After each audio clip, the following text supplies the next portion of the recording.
하나님 말씀. 오늘은 레위기 22장 32절 보시도록 하겠습니다. 다 같이 찾으셔서 한 목소리로 합독을 하겠습니다. 다 찾으셨으면 레위기 22장 32절 시작. 너희는 내 성호를 속되게 하지 말라. 나는 이스라엘 자손 중에서 거룩하게 함을 받을 것이니라. 나는 너희를 거룩하게 하는 여호와요. 하나님이 되려고 너희를 애굽 땅에서 인도하여 낸 자니 나는 여호와이니라. 32절만 읽을까 하다가 함께 읽었습니다. 사실은 두 절 다 너무나 귀한 말씀이어서 함께 요절로 삼아도 문제가 없으리라 생각합니다. 너희는 내 성호를 속되게 하지 말라. 이 성호라는 말은 이게 옛날 한문식 표현인데요. 거룩한 이름 이렇게 되죠. 그러니까 다른 곳은 대부분 많이 이렇게 바르게 고쳤는데 이 하나님의 이름, 너무나 거룩한 이 이름에 대해서는 거룩한 이름이라는 말 자체가 너무 가벼운 것 같은 느낌이라서 그런지 이거는 안 고쳤네요. 그냥 성호라고 한문식 표현을 그대로 했는데 어쨌든 거룩한 이름입니다. 그러니까 거룩한 이름, 그리고 나는 이스라엘 자손 중에서 거룩하게 함을 받을 것이니라. 거룩한 이름에다가 거룩함을 받을 것이다. 그리고 나는 너희를 거룩하게 하는 여호와요. 하나님의 이름이 거룩하고 하나님이 거룩하게 함을 받을 것이고, 그리고 그 하나님이 우리를 거룩하게 하실 것이고, 이 뜻이에요. 그러니까 거룩. 이 거룩의 반대말이 여기 지금 내 성호를 속되게 하지 말라. 이 거룩의 반대말이 속되다는 거예요. 속되다는 거. 이 속되다고 하는 거는 이 세속적인 거를 얘기하는 거죠. 이 세상적인 것, 이게 이제 속된 것이고, 이 세상에서 완전히 구별된 상태, 이 세상 그 어느 것에도 있지 아니한 상태, 이 세상 그 어떤 것보다도 더 으뜸인 상태, 더 월등한 상태, 더 우월한 상태, 그런 것을 거룩이라고 말할 수 있겠지요. 거룩이라고 하는 그 단어의 의미는 그냥 구별이라는 뜻으로 이해하셔도 돼요. 그래서 기존에 있는 모든 것에서부터 새롭게 바꾸시거나 또는 변화해서 더 우월함을, 사실은 더 근본을 나타내는 것이죠. 더 근원을 나타내는 것이죠. 그게 없던 걸 만든 게 아니고 원래 있었는데, 원래 거룩하셨는데 원래 그 거룩한 것을 속돼 버렸죠. 더럽혀져 버렸죠. 부정해져 버렸죠. 근데 그것을 다시 본래 상태로 되돌리는 것, 그게 어찌 보면 거룩이라고 말씀드릴 수 있는데요. 오늘 레위기를 여러분들의 의견도 종합해서 일단은 제가 레위기를 개론식으로 오늘은 하고자 합니다. 그래서 레위기를 샅샅이 다 살펴서 증거하는 그런 강론식의 해석은 이번에는 좀 하지 않도록 하겠습니다. 그리고 개론적으로 하다 보니까 성경, 물론 제가 성경 그렇다고 해서 성경을 완전히 벗어나서 얘기하지는 않을 겁니다.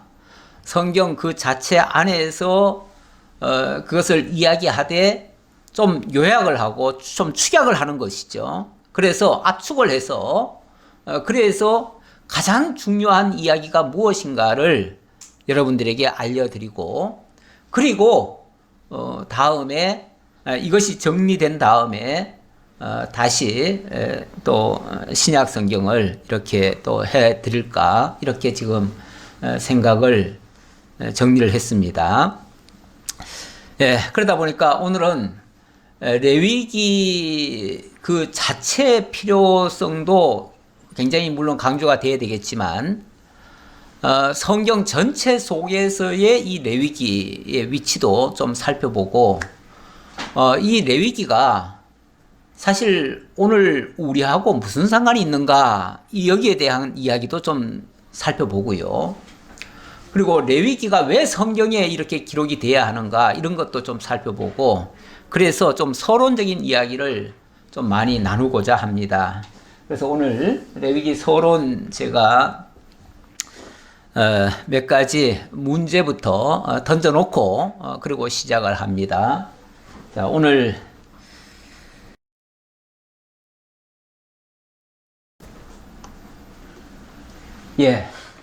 일단 오늘 제가 문제를 던져놓기는 레위기란 무슨 책인가 그리고 레위기의 핵심 요절 방금 이제 했고요.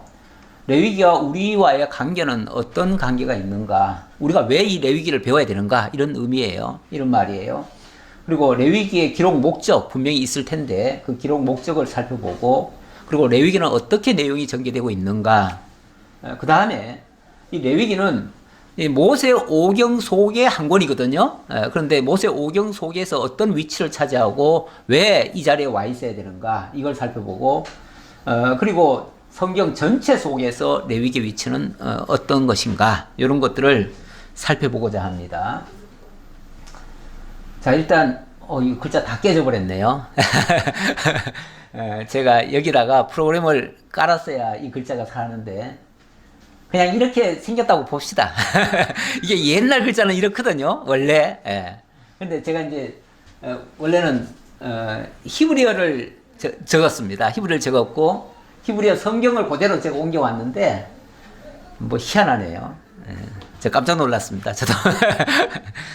어쨌든, 히브리어 글자가, 이렇게 적혀 있는데, 여기 히브리어 원문에 보면은 레위기 1장 1절이 이렇게 되어 있습니다. 레위기 1장 1절 한번 우리 성경 잠깐 볼까요? 어차피 레위기 개론을 하기로 했으니까 레위기가 어떻게 시작되는지는 봐야죠. 레위기 1장 1절에 보면 여호와께서 회막에서 모세를 부르시고 그에게 말씀하여 이르시되 이렇게 얘기합니다. 그런데 여기는 뭐 어떤 접속사가 없어요. 접속사가 없는데 우리 이 히브리어에는 보면 바예다베르라고 되어 있습니다.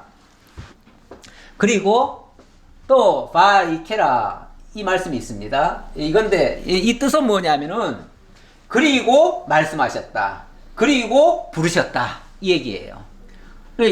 원문에는 그리고라고 하는 접속사가 있습니다. 그런데 우리 성경에는 그리고가 없어요. 뭐 이게 있고 없고가 뭐 그렇게 중요하냐? 사실 우리는요, 무슨 얘기하면서 뭐 그리고 또 얘기하고 또 그리고 또 얘기하면요, 듣는 사람 짜증납니다. 그렇죠?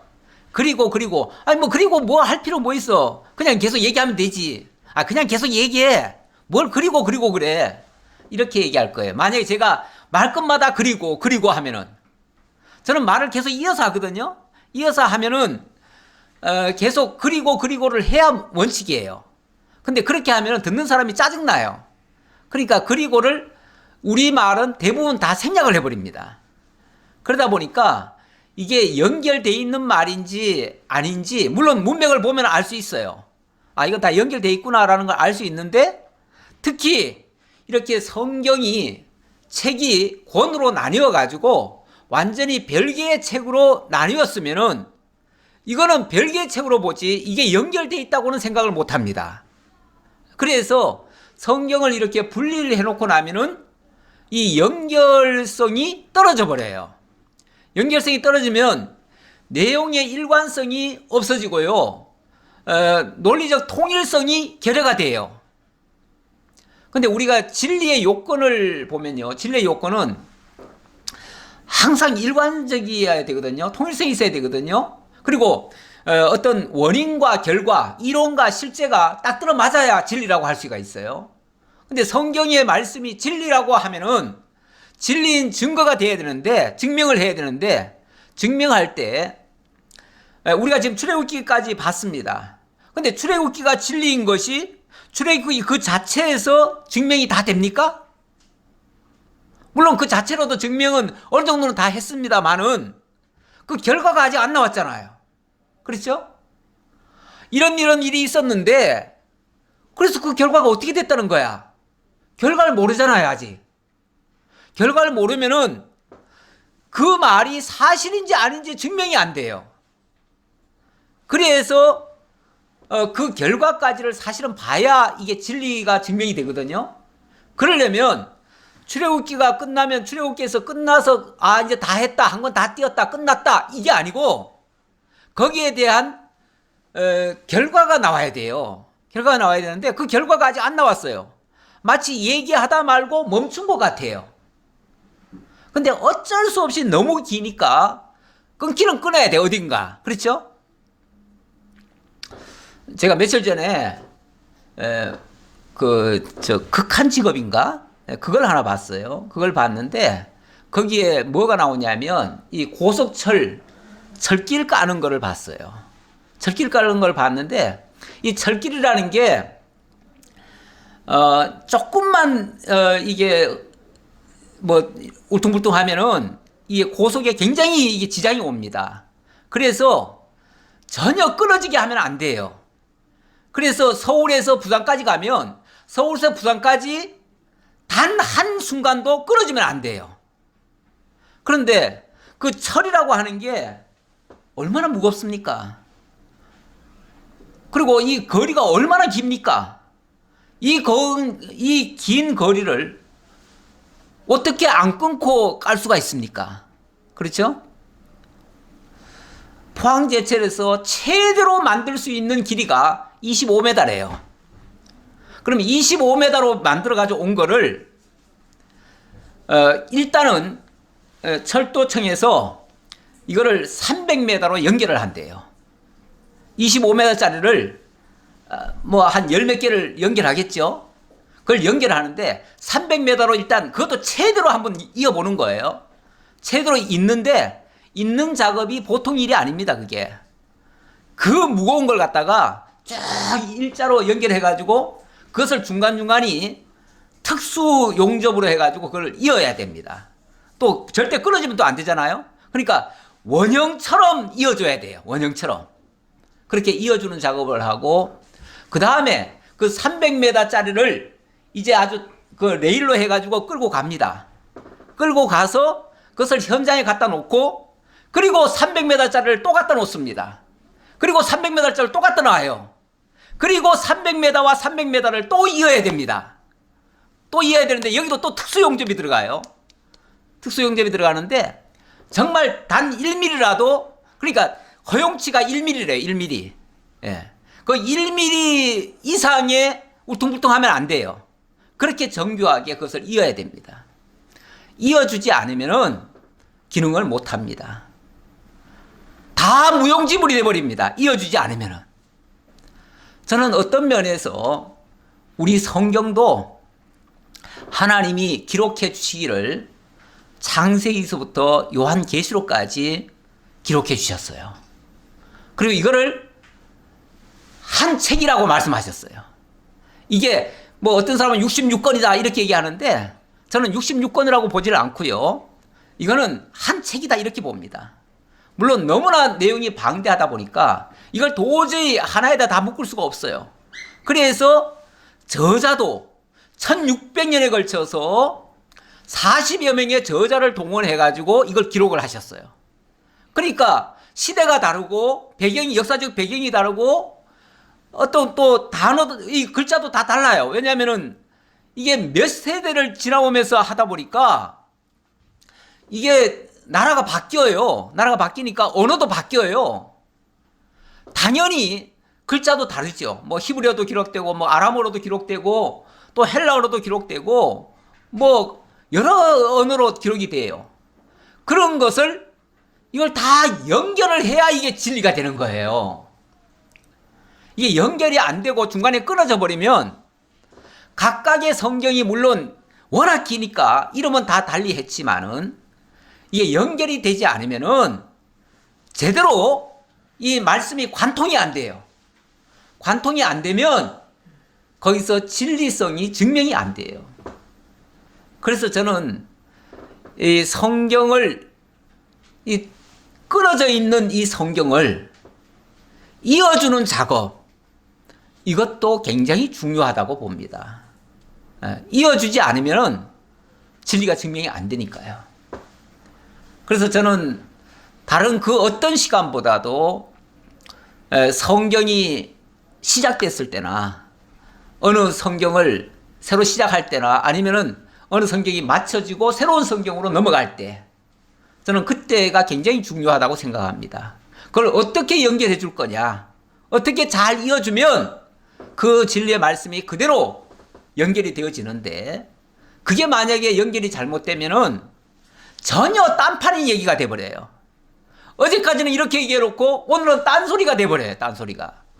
이렇게 되면 아주 결정적인 진리성에 의문이 생겨요. 많은 사람들이 가끔은 이제 성경을 저한테 물으러 전화하시는 분이 계십니다.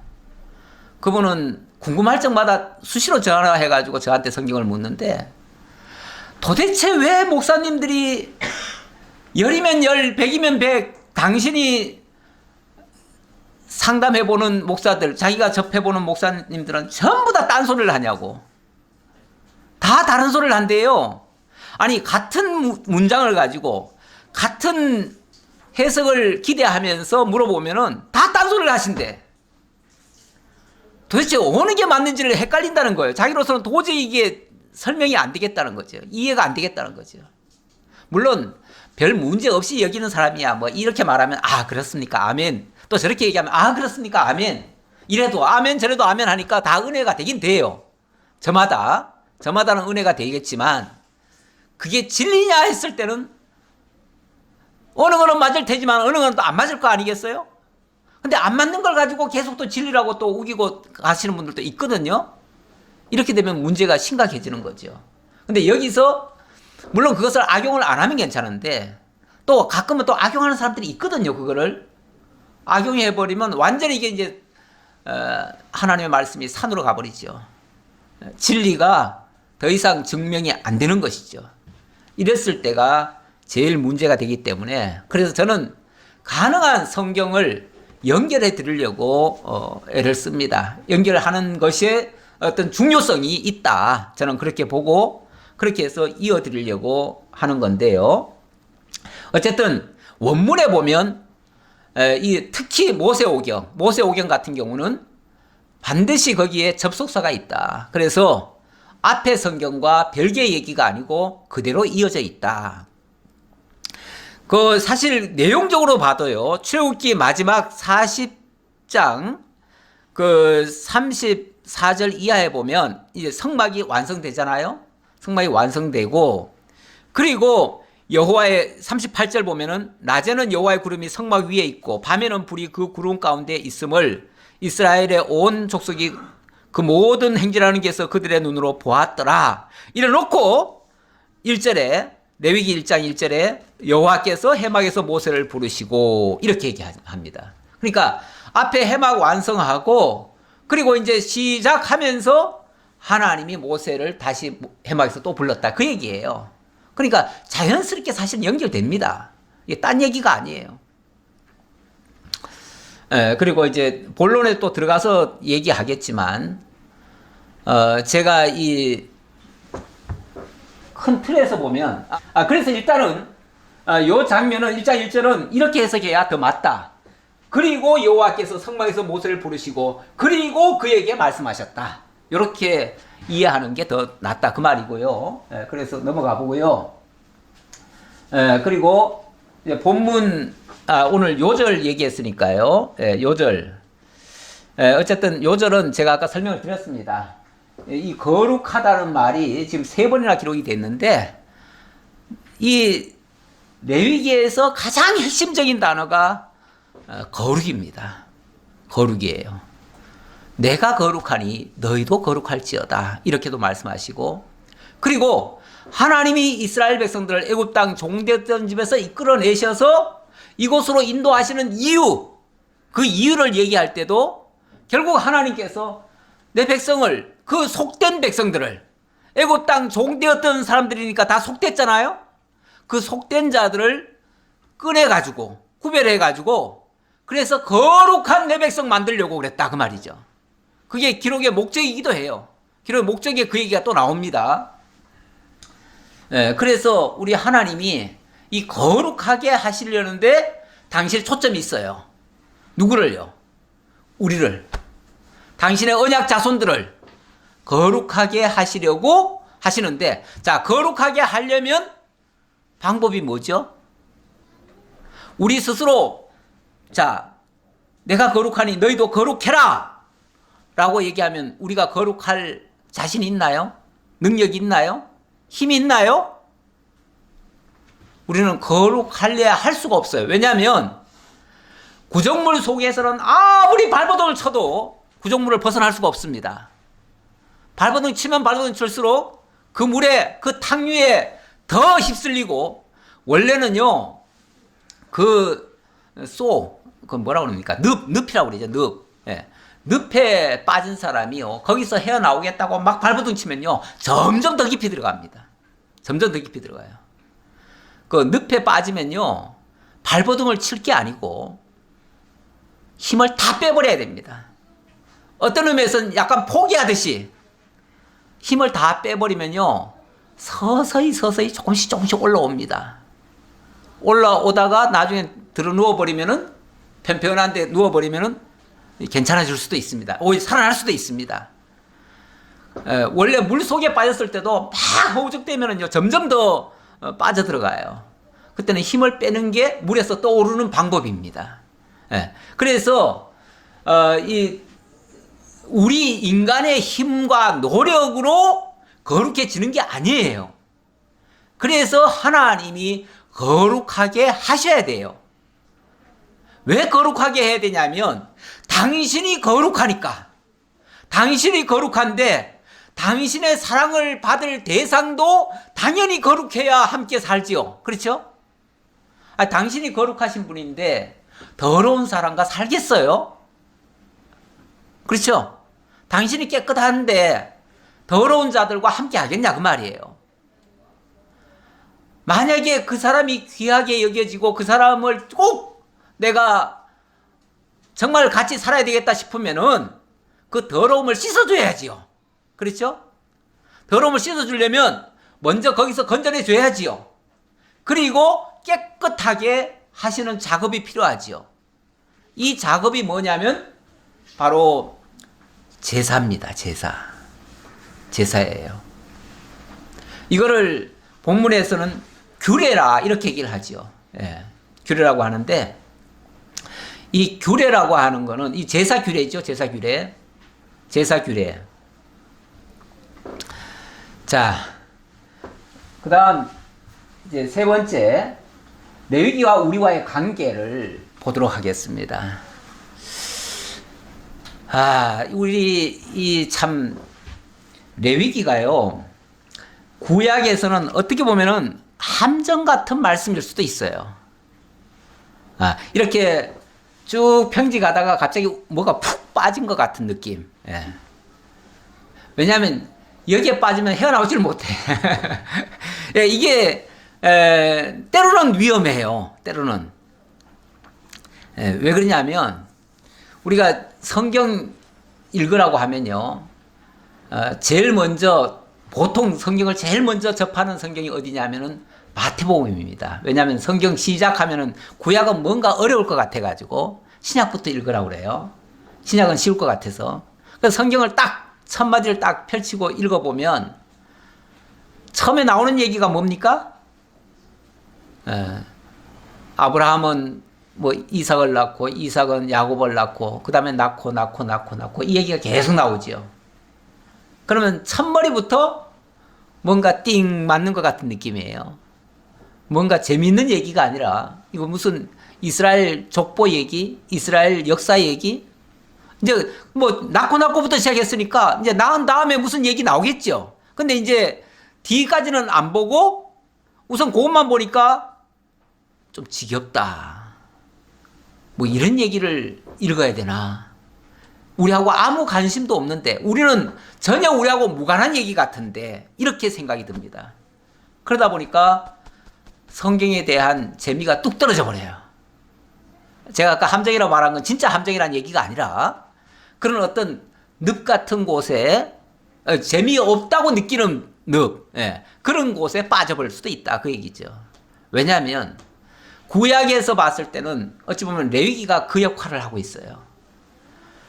레위기에 들어가 보면 처음부터 끝까지 맨 소 잡고 양 잡고 뭐 제사 드리고, 또 제사도 또 어떻게 제사 드리라고 합니까?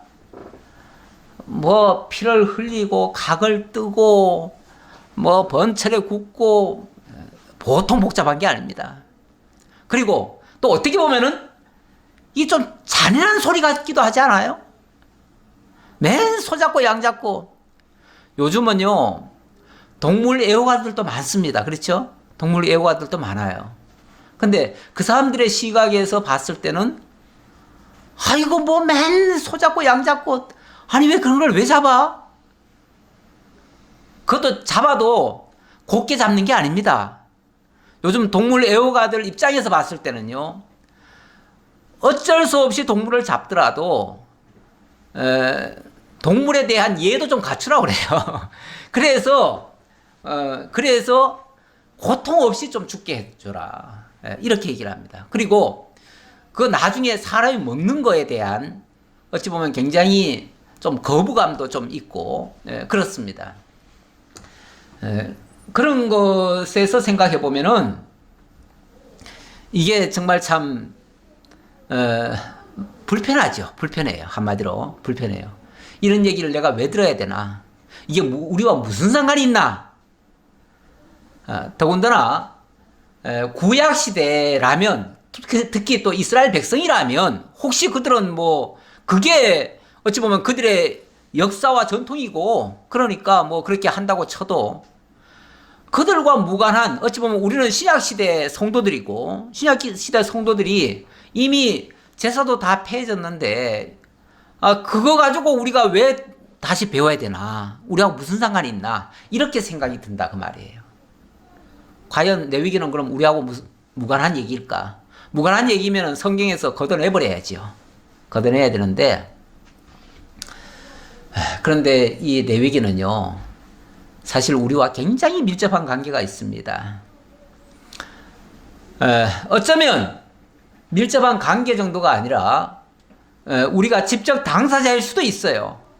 왜냐하면 사실은 거기서 죽어야 할 죄인이 바로 나거든요. 물론 거기는 짐승이 죽지만은 그 짐승이 죽어야 되는 이유는 그 짐승 자기 죄로 죽는 게 아니잖아요. 짐승이 왜 그렇게 비참하게 죽어야 되죠? 죄인들이 그 짐승을 끌고 와가지고 자기의 죄를 거기다 전가시켜가지고 죽이는 거거든요. 그러면은 결국 그 짐승이 죽는다는 것은 내가 죽어야 될 죄인이라는 걸 알려주는 거 아니겠어요? 내가 죽어야 될 죄인이에요. 그러니까 남의 얘기가 아니고 내 얘기예요. 내가 죽어야 될 대상인데, 내가 치러야 될 그 고통인데, 그걸 지금 나 대신 누가 받아주고 있는 거예요. 내 죄값을 받아주고 내 죄책을 다 짊어져 주는 거예요. 그 얘기가 레위기 얘기예요. 그리고 거기에 제사가 드려져야 되는데, 그러면 그래, 그거는 뭐 대신 줬으니까 고맙다 그리고 그냥 넘어갈래요? 근데 신약시대 성도들에게도, 제가 오늘 그 말씀, 처음에 묵상한 말씀이 그 장면인데요. 여기 보면 이런 말씀이 있습니다. 베드로전서의 말씀인데요. 사람에게는 버림바가 되었으나 하나님께는 택하심을 입은 보배로운 산돌이신 예수께 나아가 너희도 산돌같이 신령한 집으로 세워지고, 이렇게 얘기합니다. 산돌같이 신령한 집으로 세워지라. 신령한 집. 그리고 예수 그리스도로 말미암아 기쁘게 받으실 신령한 제사를 드린 거룩한 제사장이 될지니라. 신령한 제사, 제물이죠. 제물, 신령한 제물입니다. 그리고 신령한 거룩한 제사장. 거룩한 제사장. 자, 여기 세 가지가 나왔어요. 신령한 집과 신령한 제물과 거룩한 제사장. 이 세 가지가 나왔는데 이게 뭐죠? 이게 제사의 3요소입니다. 제사의 3요소인데 이게 구약 성도의 성도들에게만 해당되는 얘기라고 말하는 건가? 아니면 오늘 우리에게 이렇게 하라는 얘기인가? 지금 이 베드로가 누구한테 하는 말이에요? 우리한테 하는 말이에요. 너희가 예수 그리스도, 산돌이신 예수 그리스도께 붙어가지고 너희가 신령한 집으로 세워지라는 거예요. 신령한 집으로. 그렇죠? 그리고 너희가 신령한 제사, 여기 신령한 제사라고 표현을 했지만 사실은 먼저 성경에는 로마서 12장에 보면은 산 제사를 드리라 이렇게 얘기했죠. 근데 그게 새로 번역할 때는 뭐라고 되어 있냐면 산 제물이라 이렇게 얘기를 해요. 제물. 그러니까 이 제사라는 용어가 제물이라는 용어로도 번역이 됩니다. 그래서 저는 이 부분이 제물이라고 봅니다. 제물로 보고, 그리고 여기에 신령한 거룩한 제사장. 우리가 거룩한 제사장이 되라는 얘기예요. 그리고 더 나아가서 9절에 보면은 너희는 택하신 족속이고 하나님이 어떤 필요에 의해서 우리를 택하셨다는 거예요. 택하신 족속이고, 그리고 어떤 데 필요하시냐면은 왕같은 제사장으로 쓰려고, 왕같은 제사장 쓰려고, 그리고 거룩한 나라고 그의 소유가 된 백성으로 삼으시려고, 그래서 우리를 하나님이 택하셨다는 거예요. 우리를 구속해 내셨다는 거예요. 그래서 그 죄악된 세상 속에서 우리를 건져내 가지고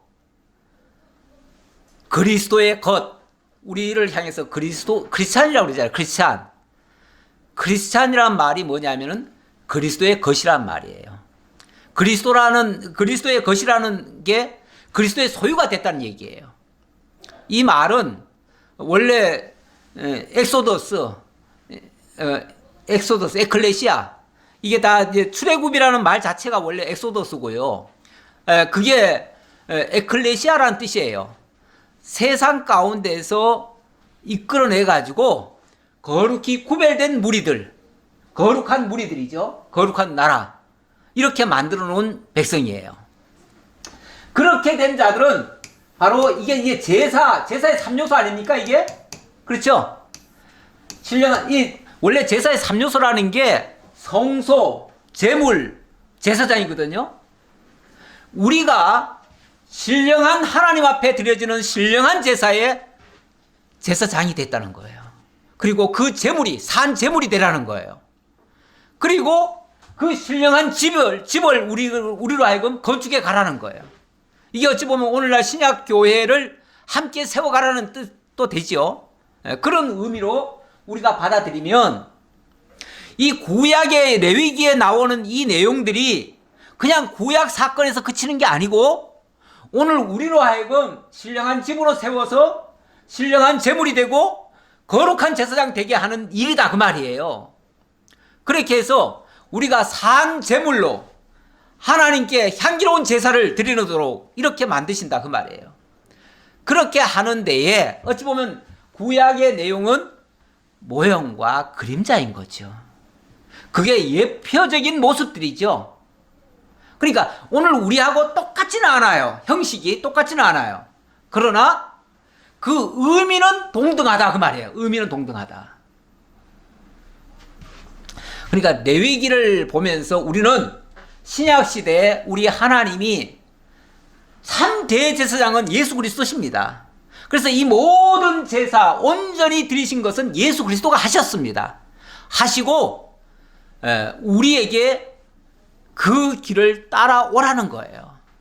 그 길로 우리도 하나님을 섬기는 자로서 이렇게 하라는 거예요. 왜냐하면 왜 그렇게 해야 되냐면 나 한 사람 구원받고 나로 끝나는 게 아니고 오고 오는 세대들에게 이 복음이 전파되어져야 되고 그들도 생명의 역사 안으로 들어와야 될 거 아니겠어요. 그러려면은 거기에 제사장이 필요하고 거기에 신령한 집이 필요하고 거기에 재물이 필요하다 그 말이에요. 그거를 위해서 우리로 하여금 그 일에 쓰시기 위해서 이렇게 사용하신다. 그렇게 해서 우리로 하여금 어두운 데서 불러내요. 이는 너희를 어두운 데서 불러내요. 그의 기이한 빛에 들어가게 하신 이의 아름다운 덕을 선포하게 하려 하심이라. 이게 향기로운 제사를 드리는 거예요. 우리가 이렇게 하기 위해서는 그 근원적인 내용을 알고 그것의 의미를 알고 그것의 뜻을 따라서 우리가 신령한 제사를 드리게 되는 것이다. 그런 얘기예요. 그래서 무관한 얘기가 아니다 그 말이에요. 자, 그렇게 하고 네. 그래서 이 로마서에 보면 이렇게도 표현하고 있습니다. 로마서 사도 바울이 한 말인데요. 이 은혜는 곧 나로 이방인을 위하여 그리스도 예수의 일꾼이 되어 하나님의 복음의 제사장 직분을 하게 하사. 자, 이제 신약 시대에 물론 이건 사도 바울 자신을 두고 한 말이지만 오늘 우리들도 마찬가지란 얘기예요. 우리도 하나님의 복음의 제사장 직분 이거를 우리들에게 맡기신다는 거예요. 하나님의 복음의 제사장. 구약시대 때는 어찌 보면 율법의 제사장이었죠. 율법의 제사장이었는데 이제는 복음의 제사장 직분. 이 복음을 정말 아직까지 이 복음을 알지 못하는 자들에게 전파하고 그들로 하여금 하나님의 신령한 집으로 돌아오게 만들고 하나님의 그 사랑의 대상이 되도록 하나님의 자녀가 되도록 이렇게 만드는 일이라는 거예요. 이렇게 하사 이방인을 제물로 드리는 것이 성령 안에서 거룩하게 되어 받으실 만하게 하려 하심이라. 그래서 우리들을 이렇게 제사장 삼아가지고 이방인들을 다 하나님 앞으로 돌려드리도록, 물론 표현은 제물로 이렇게 얘기를 했지만 하나님께 돌려드리도록, 모든 하나님의 택한 백성들을 하나님께로 인도하는 역할, 그게 제사장 역할이에요. 오늘 그래서 우리는 신령한 의미에서는 우리도 만인제사장이라고 그러잖아요. 만인제사장. 그렇죠? 우리 만인제사장 된 겁니다. 만인제사장은 아직까지 하나님을 알지 못하는 자들에게 부지런히 이 복음을 전해가지고 그들로 하여금 하나님께로 인도하는 역할, 그게 제사장 역할이에요. 그걸 하게 하려고 그랬다. 그래서 우리와 무관한 게 아니다. 그리고 복음이라고 하는 게 뭡니까? 복음이라고 하는 게. 복음이 물론 사람마다 느낌은 다 다릅니다. 지금 당장 돈이 필요한 사람에게는 돈 갖다 주는 게 제일 큰 복음입니다. 그렇죠? 근데 죽어가는 사람에게는요, 생명을 살려주는 게 복음입니다. 죄인들에게는요, 죄를 사해주는 게 복음인 거죠. 우리가 사실 지금 우리가 창세기 출애굽기를 계속 지금 배워왔지만 창세기 출애굽기에서 계속해서 어찌 보면 아담의 타락 이후로 인류는 하나님을 대적하고 죄 아래 가두어진 모습을 소개했습니다. 이스라엘 백성들이라고 해서 별반 다르지 않습니다. 이스라엘 백성들도 애굽 땅 종되었던 집에 가서 종노로 됐어요. 다시 말하면 다 죄인이고 다 노예였고 다 스스로는 해방받을 수 없는 그런 억압된 자들이었어요. 그게 어찌 보면 창세기 출애굽기의 내용이에요. 거기에 문제 해결책이 있었습니까? 없었어요. 물론 시작은 했죠. 출애굽을 시켰으니까 출애굽을 시켰어요. 그런데 광야에다 데려놨어요. 근데 광야라고 하는 게 이게 완전히 해결된 곳입니까? 아니에요. 문제투성이에요. 어쩌면 애굽 땅보다도 더 많은 문제가 있어요. 오죽하면 백성들이 시간만 나면 뭐 합니까? 데모하죠. 차라리 애굽이 더 좋았다. 애굽에 가면 그래도 파도 먹고 고기도 먹고 뭐도 먹고 부뚜막에서 노예질을 하면서도 그래도 주스라도 먹는데 광야에 오니까 아무것도 없다.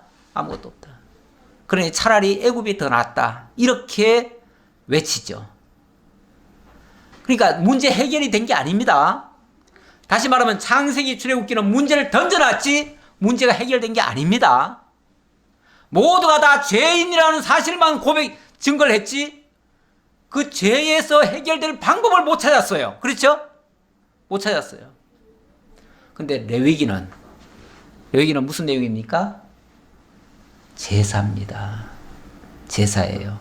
제사가 뭡니까? 죄를 사해주는 방법이에요.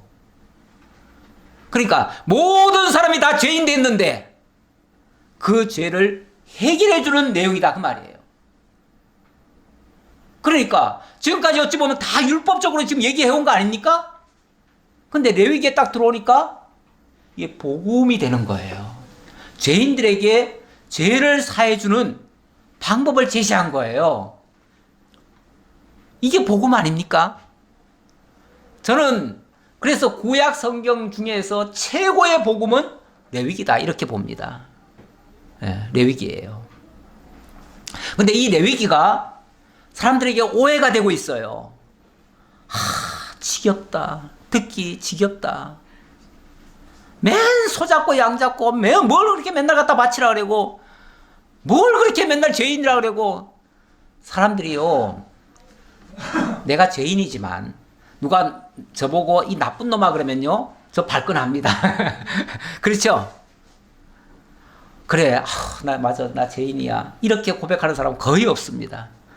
제 역사상에는 못 봤습니다. 제 역사상에 못 봤는데 누구든지 그렇습니다. 나는 하나님이 분명히 죄인이라고 하셨으니까 나는 죄인이라고 고백을 하지만 남이 나보고 죄인이라고 하는 소리는 정말 못 들어요. 그런데 레위기가 자꾸 우리 보고 죄인이라고 하니까 이게 듣기 싫은 거야. 누구든지 듣기 싫은 거예요. 막 하늘과 땅의 모든 복을 다 내려준다 그러면 그거는 정말 귀한 말씀이에요. 그 말은 꼭 듣고 싶어. 그건 10번도 100번 들어도 지겹지 않아. 근데 죄인이라 소리는 듣기가 싫어요. 듣기가 싫어. 들으면 화가 나.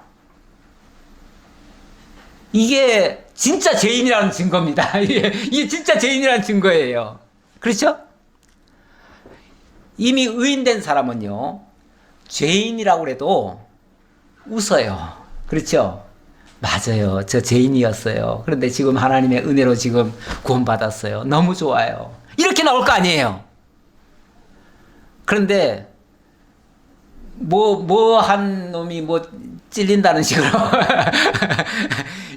아니, 진짜 죄인이다 보니까 누가 죄인이라는 소리가 그렇게 싫은 거야. 저부터 그래요. 저부터. 남 얘기할 거 없어요. 저부터 누가 나쁜 놈 그러면은요, 막 그게 화가 나요. 순간적으로. 근데 가만히 생각해 보니까 죄인 맞아요. 그래서 하나님 앞에 또 엎드리죠. 하나님, 정말 맞습니다. 정말 저 죽일 놈 맞습니다. 진짜 죄인임이 드러났군요. 이렇게 고백합니다. 그나마 그건 하나님 앞에 용서받은 죄인이에요. 그게 용서받은 죄인의 모습이고요. 용서받지 못한 죄인은요, 그래, 내가 뭐 잘못했어, 끝까지 나 나쁜 놈이라고 한 놈 죽일 거야, 이렇게 나옵니다. 이거는 용서받지 못한 죄인입니다. 용서받지 못한 죄인은 자기 과거를 몰라요. 현재도 몰라요. 그래서 우리 속에 악심이 있다면은 그건 용서가 아직 안 된 사람이에요.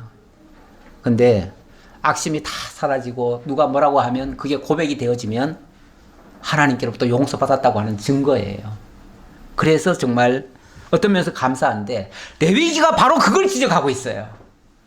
우리가 죄인이라는 사실을 증거하고, 그래서 너를 대신하여 이렇게 죽어지는 거야. 누가요? 흠없고 죄 없고 티 없는 어린 양이 죽어지는 거야.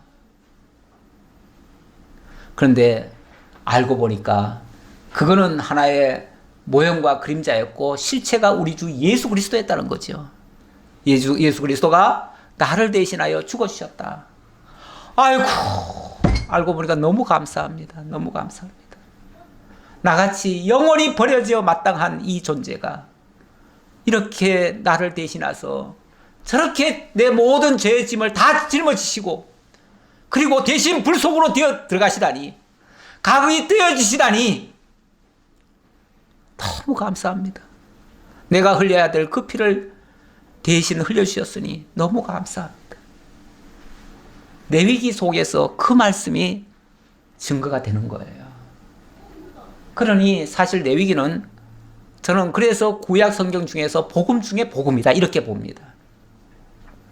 근데 우리가 창세기 출애굽기 계속 어찌 보면 죄인 같은 얘기를 들었는데 문제만 던져놨는데 문제 해결책은 제가 얘기를 안 하고 만약에 넘어가 버리면 좀 죄송한 표현이지만 화장실 갔다가 뒷정리 안 하고 나온 것 같지요. 그러면 얼마나 내내 찝찝하겠어요. 계속 뭔가 남지요. 뭔가 해결이 안 됐잖아. 해결책이 없잖아. 근데 레위기를 그래서 우리가 자세히 들여다보면 너무 또 힘들 수도 있어요. 그러니까 제가 대략이나마 개론적으로나마 이걸 설명해 드려야 그래 이것 때문에 이렇게 하게 하셨구나 라는 생각이 들지요. 예. 그래야 진짜 복음으로 다가오지 않겠어요? 예. 그래서 저는 레위기가 구약의 복음서다. 아니 복음 중에 복음이다. 뭐 저는 성경 전체가 다 복음이라고 생각하니까요. 저는 일단은 뭐 구약 성경이라고 해서 율법이라고 하지는 않아요. 저는 왜냐하면 그것을 그리스도를 통해서 보면 다 복음으로 보여요. 근데 그리스도를 빼고 보면은 율법이에요. 율법인데 그리스도를 통해서 보면 정말 복음 중에 복음입니다. 진짜 우리를 살리는 진리의 말씀이 되는 거예요. 그래서 레위기가 꼭 필요한 말씀이다 라는 얘기고요. 무엇보다도 우리를 당신이 거룩하신데 내가 거룩하니 너희도 거룩할지어다. 이 찌어다라는 말은요 거룩하라는 명령이 아니에요. 당신이 거룩하게 하겠다라고 하는 당신 선언이에요. 당신 의지 표명이에요. 그러니까 하나님이 당신이 거룩하신데 당신의 백성을 거룩하게 만들어서 내가 함께 하겠다. 이 얘기예요. 그러니까 우리는 있는 그대로 나가면 돼요. 하나님 앞에. 그래서 내 모습 그대로 주 앞에 나갑니다. 나는 어찌 보면 불결하고 하지만 우리 주님 앞세워서 주님 붙잡고 나아갑니다. 그러면 주님이 나 대신 피 흘려주시고 각되어 주시고 다 희생되어 주시니까 나는 거저 그분 따라 은혜 속으로 들어갑니다. 감사합니다. 그냥 감사밖에 없어요. 그래서 신약교회 성도들은요 사실 입술의 열매라는 게 딴 거 아니에요. 감사해요. 그냥 감사. 이 하나님의 말씀을 알면 알수록 더 감사가 나오는 거예요. 더 감사가. 이 정도 배웠으면 이제 다 알만한데 그게 아니고요. 에베소 3장에 보니까 그 깊이와 넓이와 높이가 점점 더 커지도록 이렇게 기도하잖아요.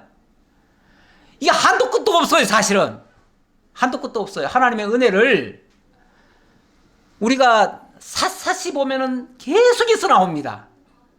계속해서 나와요. 이게 끊이지 않는 우물 같아요. 하나님의 은혜라고 하는 것은 이 정도까지 하셨다 이게 아니에요. 그렇게만 보면은 그게 지식적으로 받는 거예요. 지식적으로. 지식은 한계가 있어요. 우리 수용 한계가 있어요. 그래서 요만큼이에요. 요만큼 사이즈가 딱 있어요. 그런데 하나님의 이 진리, 하나님의 은혜는요 한계가 없어요. 한도 끝도 없이 넓어져요. 그걸 우리들에게 끊임없이 증거하고자 하는 거예요. 일단 레위기의 내용 그래도 간략하게 설명드려야지요. 레위기의 내용은 크게 두 가지로 되어 있어요. 1장부터 10장까지는 거룩한 제사 규례입니다. 그리고 11장부터 27장까지는 거룩한 생활 규례입니다. 다 거룩하게 하신다는 얘기예요. 거룩하게 하시는데 제사를 통해서 또 생활을 통해서 결국은 제사를 통해서 거룩하게 만들어 놓고 거룩한 생활을 하게 하신다 그 얘기죠. 이렇게 하기 위해서 이 제사의 3요소가 있는데 그 제사의 3요소는 아까 얘기해 드렸으니까 넘어가고요. 자, 일단 제사의 3요소 가운데 성소와 제사장은 출애굽기에서 일단 끝났죠? 끝났는데 여기까지 준비는 됐는데 실제로 제물이 있어서 제사가 드려져야, 그러니까 제사가 완성이 될 거 아니에요. 그래야 온전한 효과가 있는데 성소 준비했고 제사장 준비됐는데 제물과 온전한 제사가 이루어지지 않았으면 준비만 해놓고 끝난 거예요. 그러면은 뒷정리를 안 한 거예요. 예, 진짜 핵심을 빠뜨린 거예요. 그래서 레위기를 뺄 수는 없다 그 말이에요. 뺄 수는 없다. 그래서 그 제사 3요소를 해야 되는데, 자, 일단 그 구약 출애굽기에서 이미 출애굽기 19장부터 이 계명이 주어졌죠. 계명 20장에서 주어지죠. 20장부터 계명이 주어지고 그 다음에 10계명 다음에 이 10계명이 율례로 반포가 되어 있습니다. 그 다음에 이제 규례가 나옵니다. 규례가 나오는데, 자, 이 계명이라고 하는 건 물론 10계명이죠. 10계명이고 율례라고 하는 건 10계명 가운데 하라 하지 말라를 자세하게 풀어놓은 거예요. 세칙법이라고도 할 수 있어요. 그리고 이 규례는 특히 하나님과 관계되는 거예요. 이 10계명 중에서 하나님께 드려지는 것, 이게 이제 규례라고 할 수 있는데, 이 계명과 율례는 어찌 보면 이거 다른 말로는 이건 정죄법이에요. 이건 하라 하지 말라 돼가지고 만약에 우리가 저촉되면은 뭐가 되죠? 죄인 되는 거예요. 그러니까 어찌 보면 우리가 지금까지 출애굽기에서는 계명과 율례를 설명드렸는데 이거는 사람 다 잡는 얘기였어요. 그렇죠? 물론 제가 그것에 이걸 해결하실 분이 예수 그리스도시다라고 중간중간에 말씀을 드렸지만, 그러나 밑도 끝도 없이 그 얘기만 보면은요, 이 정죄하는 말씀이 돼버려요. 사제법은 어디서부터 나오냐면, 이거는 성막을 짓고, 그 다음에 제사장 세우고, 그 다음에 제물을 만들어 가지고, 그래서 제사가 드려졌을 때 온전한 규례가 완성이 되어져요. 그래서 이거를 성막 규례, 제사장 규례, 제물 규례 이렇게 얘기를 합니다. 그런데 성막 규례, 제사장 규례는 출애굽기에서 얘기를 드렸어요. 그리고 지금은 레위기에 들어오면은 제물 규례를 시작합니다. 제물 규례, 그러니까 이런 제물을 이렇게 만들어야 된다. 제물을 잘 만들어야 돼요. 그래서 뭐 잡고 어떻게 정결하게 하고 거기다가 피를 흘리고 또 뭐 각을 뜨고 뭐 삶고 뭐 이런 절차를 밟아야 돼요. 이런 거. 이게 다 뭐냐면 이건 사제법입니다. 이거 정죄법이라고 했는데 이건 사제법이에요. 사제법이 바로 제 문제를 해결해 준다는 말 아닙니까? 문제를 해결해 주니까 그게 바로 복음이 되는 거죠. 자, 그 다음, 다 했지요? 이건 이제 성경, 이제 구도를, 전체를 한번 살펴보기 위해서 구도를 한번 더, 개론을, 레위기의 위치 설명하려고, 레위기가 지금 어디쯤 와 있는가를 보려고, 말씀드리는데, 그냥 잠깐만 설명할게요, 그냥. 창세기부터 에스더서까지가 역사서입니다. 역사서이기 때문에 역사서를 통한 하나님의 언약 이야기인데, 원래 성경 전체가 옛 언약과 새 언약으로 돼 있죠? 그러니까 다 언약이에요. 예수 그리스도를 중심으로 해서 옛 언약, 새 언약이에요. 그래서 성경을 언약으로 보는 게 굉장히 중요합니다. 그런데 이제 많은 분들이 언약으로 안 봐요. 원래 성경이라는 말 자체가 올드 테스타먼트, 뉴 테스타먼트거든요. 옛 언약, 새 언약인데 이걸 언약으로 못 보시는 분들이 너무 많아요. 근데 성경을 언약으로 보셔야 됩니다. 언약으로 보는데 일단 역사서는 역사 섭리를 통한 언약이에요. 하나님의 언약, 하나님이 뭘 언약하셨는가? 근데 천지창조 얘기가 나오잖아요. 제일 먼저가. 그거는 언약을 주시기 위한 준비 작업이었어요. 준비해놓고 그리고 언약을 드디어 선포하십니다. 선포하시는데 언약의 내용을 보니까 나라 언약과 율법 언약으로 돼 있어요. 나라는 생육 번성하라, 땅을 정복하라, 다스리라 이 말씀이고, 그리고 율법 언약이라고 하는 거는 그 아담에게 주신 율법 언약은 뭐냐면은 선악과 언약이에요. 선악과 언약. 선악과 언약이 그거를 먹는 날은 정령 죽으리라. 먹지 말라. 그러셨는데 그걸 먹어버렸잖아요. 먹고 나니까 진짜 죽어버렸죠? 죽어버렸는데 그러면 끝나는가? 끝난 게 아니라 하나님께서 그 언약 어긴 자에게 규례를 또 주셔요. 그 규례가 뭐냐면 당신이 가죽을, 그러니까 양을 한 마리 잡아가지고 가죽을 벗겨서 그 가죽으로 옷을 해서 입혀주셔요. 이게 어찌 보면 제사 규례인 거예요. 그래서 그걸 보고 첫 아들 아벨이 뭘 드립니까? 양을 잡아서 제사를 드리잖아요. 그게 거기서 나온 거예요. 그렇게 해서 율법 언약은 바로 그 정제법에 의해서 정제당하고 사제법에 의해서 사제당했는데, 요게 이제 어찌 보면은 근원적인 언약이에요. 자, 그렇게 언약 하고 실제로 역사 속에서 이루어집니다. 하나님께서 애굽 땅 종됐던 집에 내려갔던 백성들을 이끌어내셔서 그들에게 이 언약을 다시 주십니다. 예. 일단 그 나라를 언약 이루시기 위해서 생육 번성케 하셨고요. 그리고 그들을 데리고 나와서 이제 땅을 정복해 가는 장면 이제 나올 겁니다. 그리고 이제 나라를 또 세울 겁니다. 그 얘기하고 그 다음에 이제 시내산 언약을 세웠는데 그게 계명과 규례로 나뉘어져 있다. 그런데 출애굽기 19장부터 33장까지는 정제법에 해당되는 얘기고, 출애굽기 34장부터 레위기 27장까지, 그러니까 이거는 같이 이어져 있어요.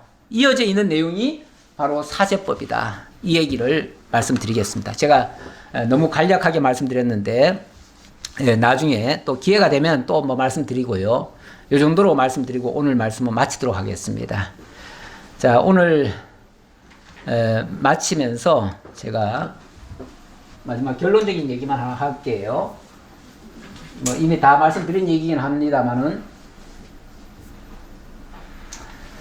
요한계시록에 이건 또 마지막 결론적인 또 얘기일 수도 있지요. 요한계시록 1장 5절에 보면 예수 그리스도 이야기하다 말고 이렇게 얘기를 합니다. 우리를 사랑하사 그의 피로 우리 죄에서 우리를 해방하시고 그의 아버지 하나님을 위하여 우리를 나라와 제사장으로 삼으신 그에게 영광과 능력이 세세토록 있기를 원하노라. 우리 하나님이 당신을 위하여 이렇게 준비하셨고 또 우리를 그의 나라와 그의 제사장으로 이렇게 하셨다. 그렇게 하신 동기는 우리를 사랑하사, 방법은 죄에서 우리를 해방하시고, 그리고 결국은 나라와 제사장으로 삼아주셨다. 하나님 나라의 백성이 될 뿐만 아니라 그 나라를 전파하는 제사장이 되게 하셨다. 이 뜻입니다. 그렇기 때문에 그 하나님은 영원히 찬양받으시기에 합당하시다. 그 얘기죠. 기도하겠습니다. 감사합니다, 아버지. 오늘 레위기를 개론적으로 살펴봤습니다. 많은 부족함이 있지만 우리 하나님께서 충분히 진리의 말씀으로 수납할 수 있도록 저희의 마음 문을 열어주시고 또 깨달아서 하나님의 은혜 영광 찬양하는 하나님의 진정한 신령한 제사장 다 될 수 있도록 하나님 인도해 주옵소서. 모든 걸 감사드렸고 예수님 이름으로 기도하옵나이다. 아멘.